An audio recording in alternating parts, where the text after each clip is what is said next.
Swayam Prabha. Digital India. Educated India.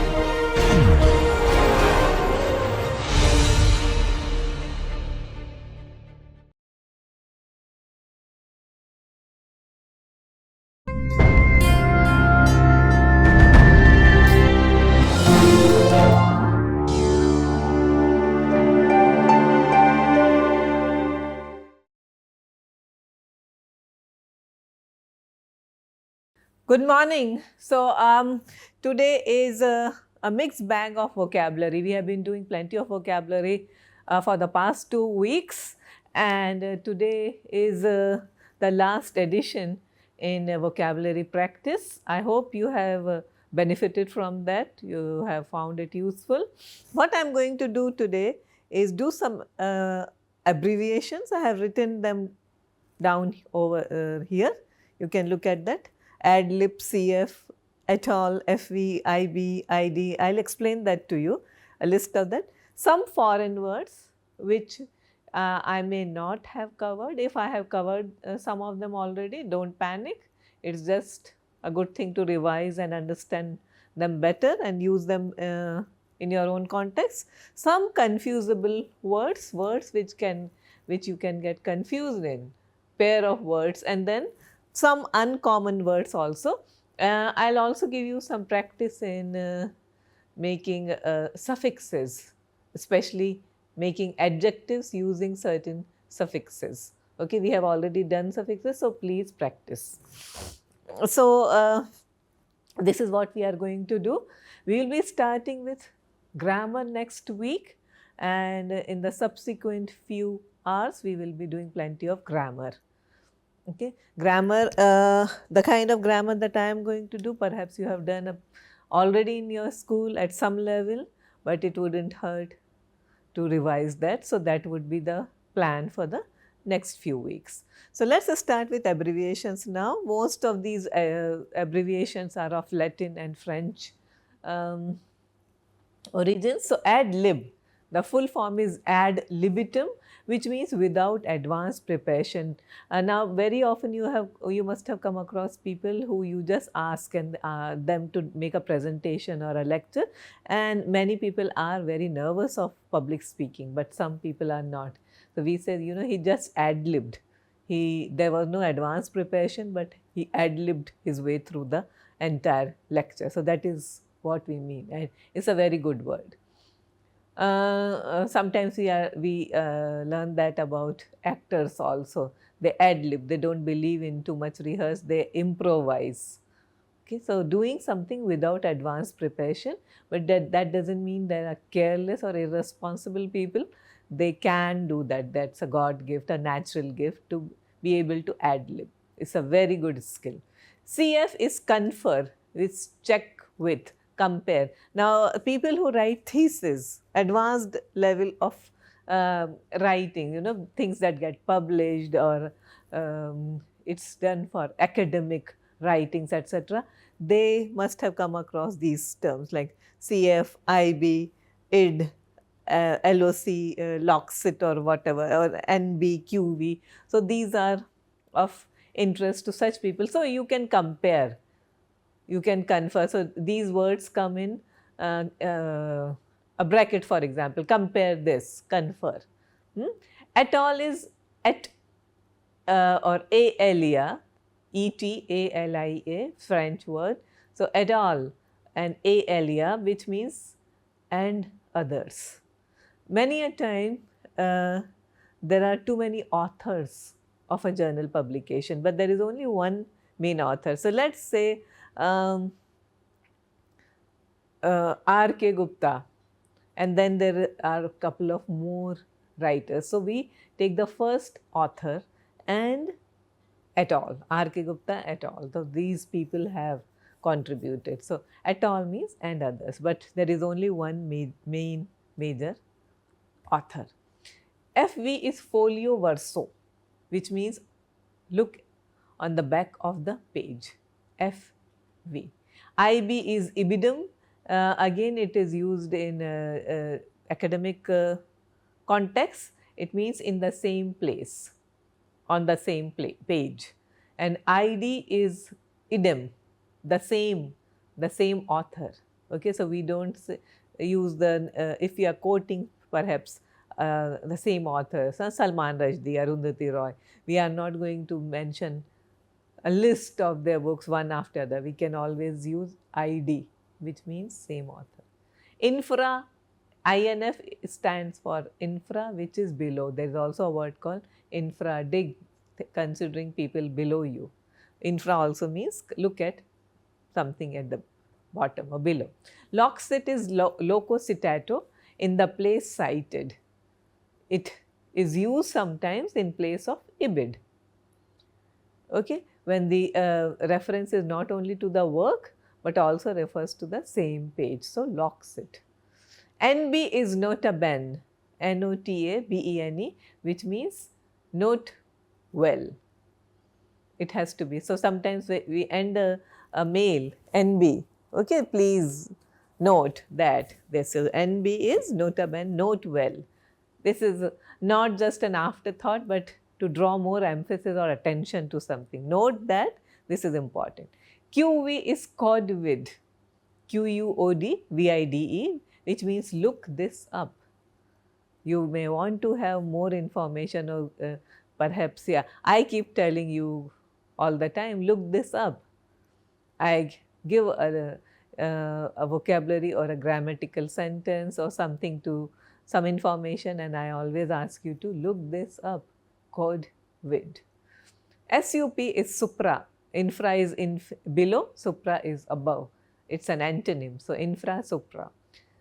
VIZ, very commonly used, it means namely, NAMELY. So, this is given, often used in order to give more information. So, namely, so and so. Okay, there were lots of people gathered there, and all the important ministers, comma, VIZ, that is namely, and then you put the names, insert the names of the ministers who were present. There were important professors present at the conference, comma, VIZ, namely, and you insert or include or type in the names of those professors. The full form is Videlicet, VIDELICET. VS is versus, which means against. So much for your abbreviations. You come across so many of them in your day-to-day context. I just thought it's a good practice, a good way to get warmed up today in order to do more difficult words. So, first word is amanuensis. Amanuensis is someone who is good at taking notes. If you are doing internship or secretarialship with someone and you can take down good notes, you are a good amanuensis for that person. In Latin, the word amanuensis literally means a servant from the hand, whose hand you require. The word generally refers to a person who is very good at taking dictation. In a courtroom, for example, you take stenographers, typing up what everyone in the room is saying. A stenographer is an amanuensis. John Milton, the great puritanical writer, the great poet from the Puritan age, British age, British Puritan age, he lost his eyesight when he was in the 40s, and he is the poet, he is the writer of the great epic poem Paradise Lost, and he used several different amanuenses. So, amanuensis, amanuenses, plural, to write his epic Paradise Lost. Next word is acumen. Now, when you have acumen for something, you have a great skill or ability. Yeah. So, we often say he has a keen insight. That means a keen acumen. It comes from the Latin word again, acumen, meaning a sting, a bite. You know, therefore we say having a bite. So, you may have an acumen for leadership. You lack political acumen. You don't have political acumen, so that you don't have insight. A great captain has or should have or should possess good acumen. Okay, so it's all thanks to his acumen that the team has done so well. Next word, lacuna. Lacuna is a gap or missing part. I have written most of the words here. The words that I am going to discuss are somewhere over here. Please keep looking at them. Lacuna is a gap or missing part. If you complain that there is a major lacuna in somebody's talk or somebody's paper, that means that this is the author or the person is to be blamed. There is a lacuna. Lacuna is literally an empty space or a hole where there should be something. Nowadays, we use it a lot to talk about missing parts of something, okay, or even missing information. In Latin, lacuna means pit or hole, and its plural is lacunae, L-A-C-U-N-A-E. Next word is sui generis. It's Latin word, literally meaning of its own kind. A species could be its own kind. Anything sui generis is its own unique kind. There is nothing else like it. Okay, having a class of its own. Look at the word eon, E-E-O-N-S. It means eons ago. Sometimes it's a very literal kind of a word. Eons ago, that means years and years ago. Long division of geological time, a prolonged period of time. There is a word called modicum, which I have written on top, and modicum comes from the Latin word modicus for moderate and modus for measure. Any modicum of sense and you wouldn't have done this. You made a mistake. If only you had some modicum of sense, which means some amount, a small quantity. So, modicum is a measure, it's a quantity. Next word is echelon. C-H-E-L-O-N is right below eons. Echelon can refer to a particular level or rank. We often say higher echelons of society. It's a social hierarchy. We can say you move around in higher echelons of society, higher echelons of academicians. So, people who are really the inner circle. Next word is enfant terrible. It's not infant terrible, it's a French word, enfant terrible. It means terrible child in French. And originally, this is the way it was used in English language too. That is a badly behaved child. But nowadays, the meaning has changed over time to mean an artistically successful person who behaves like a spoiled child. So, many a time you may come across a great musician, a great rock star, very successful, doing very well, but behaves very badly. We say, enfant terrible, behaving like a spoiled child. Next word is flaneur. If you can't see the spelling properly, I will repeat it for you. I'll read it out for you. F-L-A-N-E-U-R. Flaneur is a stroller who walks aimlessly, not exactly a vagabond, but someone who likes to stroll and take in the sights and sounds of a place. Okay, it's like it's of French origin, emblematic of the 19th century French literary culture. Okay, this person who removes himself, he is detached from the world, while the only thing that he cares about is observing, soaking in the sights and sounds of the place that is he in, a passionate wanderer. Next word is nouveau riche. It's right below modicum. You can look at it. Nouveau riche is a derogatory term, people who have acquired sudden wealth. So, it's not a good word. You may be very happy with your acquisition of sudden wealth, but you don't know, you don't have the taste and you don't have the know how to spend it well, and you just want to flaunt it and show off. There is a thing called class. No amount of money can buy class. The implication is that it's more socially acceptable to inherit money and the long traditions that go with having money. Okay, then suddenly become wealthy and start showing off wealth. So it is the idea goes back to the Greek concept of Neoplotus, Plaou, P Neo, Neo, and Plutus, Ploutos. It's the same idea. People acquiring money but don't have class. Next word is autre, Autre. See, these may be French words. Some of you may not like them. Okay, that is fine. But the thing is that these words are found very often in higher order reading passages, and sometimes you may find them in vocabulary tests also, advanced level. So you have to decide. If you are unhappy with these words, then it's all right. You can skip over this.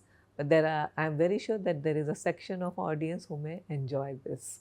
Okay, so these words are important, necessary for understanding higher order passages. Autre is exaggerated. Autre is with an accent. It's things which are eccentric or shockingly strange. The adjective autre is often spelled with its French accent. Remember, it means exaggerated, excessive, or extreme. Autre behavior. Okay, if someone is beyond what's now considered normal or ordinary, it's autre. Next word is gaffe. Look at that right on top, Gaffe. It's a mistake that embarrasses you in front of others. Synonyms are like faux pas, gauche, gaucherie. Okay, not grocery but gaucherie.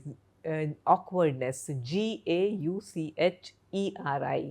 Faux pas is Fauxpas. Very commonly occurring word. Very commonly or frequently occurring word. Faux pas. It's not fox pass.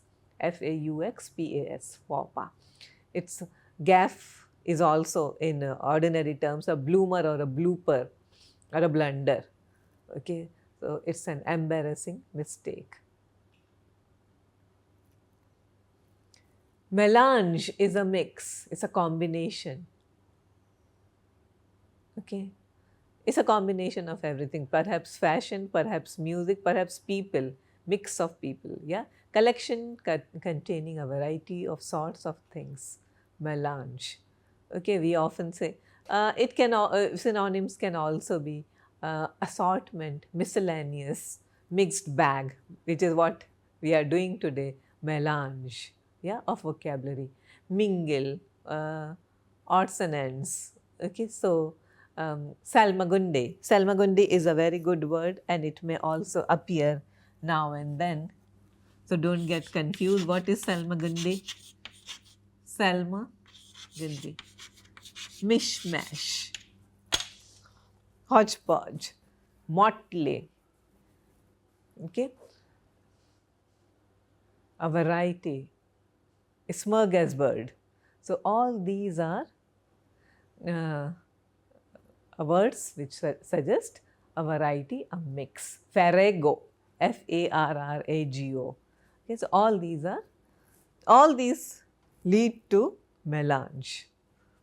Next word is riposte. Riposte is a quick and witty response. Bernard Shaw, Winston Churchill, and many other people are very great leaders, great people from literature and politics. They are known for possessing great wit. Oscar Wilde is known or remembered for his wit. Woody Allen movies, they are known for their riposte. The synonyms could be counter or a rejoinder or a retort. Okay, so all these are witty responses. Argot. Now, argot is a very interesting word. It was usually used to describe the language of thieves and rogues who spoke in sneaky ways so that ordinary people couldn't understand. So it's a slang term. Now, today also, argot is not used in context of very elitist kind of people. So, it's a characteristic language of a particular group, lower order group. Okay, people of um, bad character, okay, and bad moral behavior. Next word is confrere. Confrere. It's not confer or confer, it is confrere. Now, frere itself should tell you it's fraternity. When you say fratricide, you are killing your brother. Yeah, we say liberty, fraternity, equality, so brotherhood. So, frère is a colleague in French, it's a brotherhood. So, confrère is someone who is a part of your professional brotherhood, a fellow worker, a member of your professional group. Synonyms could be a fellow, colleague, associate. Fellow as in not just any random fellow, but fellow of a professional society, so confrère. Revenant, look at that right below repost. Revenant is someone who returns after long absence. In the film of the same name, the hero returns, he is taken for dead. Okay, so someone who has returned from the dead, almost ghost, like a ghost. So, revenant. Vignette is a brief but powerful scene. Vignette from the books or a particular novel. Here are some vignettes from that. It's a higher order word. It's not excerpts. We don't want to say excerpts. Vignettes, V-I-G-N-E-T-T-A, kind of a sketch. Vignettes from someone's lives, major portions from someone's life. So that's the way we use. Now let's move on and look at the slide here. I want you to do some exercise. Make adjectives from these words. Arm, finger, hair, head, heart, lips, navel, neck, teeth, stomach, tongue. What are the adjectives that you can make? This is your exercise for today. So, arm, adjective for arm is not armor but brachial, B-R-A-C-H-I-A-L. Finger, digital. You make an adjective, digital. Hair is capillary. It's not, you can say hairy also, but technical word is capillary. And head, it's not heady, but cephalic, C-E-P-H-A-L-I-C. Heart is cardiac. It's not heartful, heartless, those other kinds, though they give another meanings. But when you want to say something that pertains to these, so perhaps they look like more technical. I'll repeat: arm, brachial; finger, digital; hair, capillary; head, cephalic; heart is cardiac; lips, labial; navel is umbilical. We say a child attached to his mother through an umbilical cord. Neck, cervical. Teeth, dental. I think this most of you would have got very easily. Stomach is abdominal and tongue is lingual. When we say many tongue, we say many tongues or multilingual. That means people who can talk in different languages. From here, let's move on to other exercise. Look at the slide here. Make adjectives. Admonish, apostle, author, coma, encomium, epistle, equinox. Governor, litigate, forum, labyrinth, title, usury, therapy, geodesy. All right, we'll do the answers now. So, admonish is admonitory, admonitory, ADMONITORY. He gave me an admonitory look. Admonish is like a mild scolding. You admonished someone. You admonish your younger brother. You give him an admonitory look. Apostle, okay, the wise people, religious people, apostle of truth, and they have apostolic prophecies. So, APOSTOLIC, apostolic. Author is auctorial. It's a word which is very, very less frequently used. Auctorial, but more frequently used is authorial. Authorial voice, author's voice. Authorial signature, it's typical of this author to use such language or such themes. Coma is comatose, in a comatose condition. COMATOSE. Next word was encomium. Encomium literally means a piece of speech or writing praises of someone. Praise someone very highly in written or in verbal form.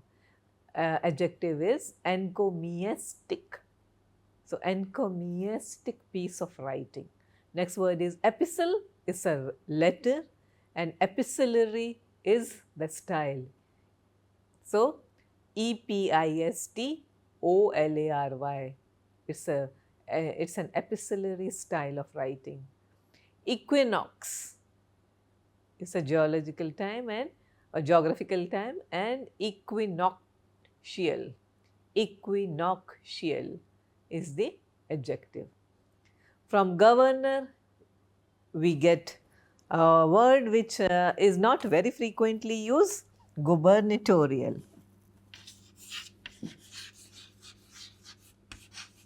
Look at the spelling. Look what happens to O.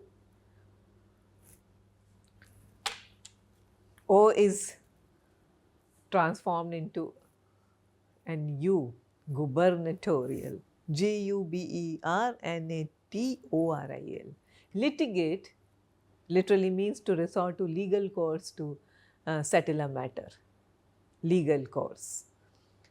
And adjective is litigious, LITIGIOUS.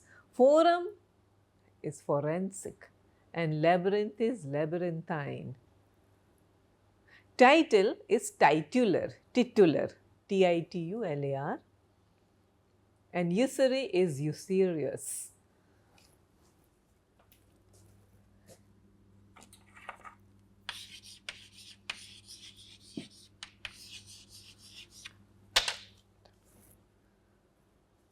Therapy is therapeutic, and geodesy is geodetic. Geodetic meaning it's a branch of mathematics. From here we move on to this side of words. Please take a good look at this section. Egregious. Egregious person is someone who stands out but not in a good way, or it's an object that it stands out but not in a good way. Very conspicuous, very flagrant, very gross, okay, outrageously bad or reprehensible. So, egregious behavior. Next word is polemics. Polemics is a strong verbal or written attack. Encomium, polemics. These are the antonyms. Strong verbal or written attack on someone or something. Ergonomics is a science, a kind of science of engineering, applied science of equipment design. So, you often say furniture is ergonomically designed, okay, in order to maximize productivity, maximize, add value to the workplace, reducing fatigue and discomfort. So, ergonomics. Next word is tantalize, it's to tease. The word comes from a Greek story about a person named Tantalus, who was so evil that the gods of the underworld came up with a special punishment for him. They put him in a pool of water that drained away every time he bent down to drink. So far, but so near, but still so far. Okay, there was also a tree above his head that whisked away its juicy apples every time he tried to pick one. So every time he stretched out his hand to pick an apple, it would just whisk away, the branches would whisk away the fruit. So he was stuck in a place. Gods teased him. Okay, to tantalize someone is to torture them with what is just, they can see, they can hear, they can smell, but they cannot have. Cadence is a rhythm of sounds from the root word kader, which means to fall, but it is a rhythm. You often say the cadence of someone's sound or someone's modulation, okay, or inflection of the voice. So this is how musical cadence is. Cursory is hasty, not thorough or detailed. So we often say a cursory glance. Take a cursory before exams, take a cursory glance at your book. Synonyms are perfunctory, desultory, casual, superficial, half-hearted, inattentive, mechanical. Okay, so those are cursory. Now, next word is divest, D-I-V-E-S-T, to deprive someone of their power or right or possessions, divestiture. You invest, you divest, opposite. Okay. Synonyms are to deprive, to strip, to dispossess, to relieve. And next word was galactic, of enormous proportion or magnitude, refers to galaxy. So, infinite measure, large, galactic adventures. Next word is precarious, right there on the top. Precarious means someone which is not secure. My position is not very secure. So we say precariously placed, precariously positioned. Okay, facing difficulties. Latin word for precarious means obtained by asking or praying. Okay, because precarious always signals something that is needed desperately. You are in a bad condition if your life is in a precarious condition or situation. Morass, we did it the other day. Bog, mushy, muddy patch of ground that you might find in a bog. Not to be confused with morose. A morose is a personality, sad, gloomy, always looking at the negative aspects of life. So, M-O-R-O-S-E. And then a couple of very small words. Eek, E-K-E. Eek means to make an amount or supply of something that is, you have to make it last longer by using or consuming it very frugally. So, to eke out a meager living, that's how it's used. Okay, you have to really struggle to extract something out of it. Nub, N-U-B, the crux or central point of a matter, the nub of all these things. And oleo is like a melange, a miscellaneous collection of things. From here we move on to some easily confusable words. So, first word that I wanted to talk about is carrot and carrot. Look at the minimal difference in spellings, not much of a difference in its pronunciation. Carat is a measurement for jewels.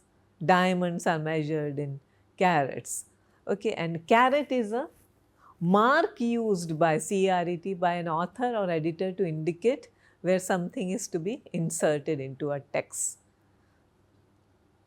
So, look at the subtle differences. You also have words like elicit, E-L-I-C-I-T, which is to extract something. To elicit response from this class is very difficult. To elicit information from that person is very difficult, to extract, to get out something. And you have a word like illicit, ILLICIT, which is illegal. So, illicit activities. You have again easily confused words, a pair of words like FLAIR and FLAI. To flare up, to burst into flames. And this flair is an aptitude. You have a flair for languages, you have a flair for painting, so you have an aptitude for something. And next word is, or set of words rather, is indict, INDICT, which is to blame or to hold responsible. It can be confused with indict, again INDITE, which is a literary term meaning to compose something. We also have words like interpellation, a longer word, interpellation. Look at the spelling, interpellation and interpolation.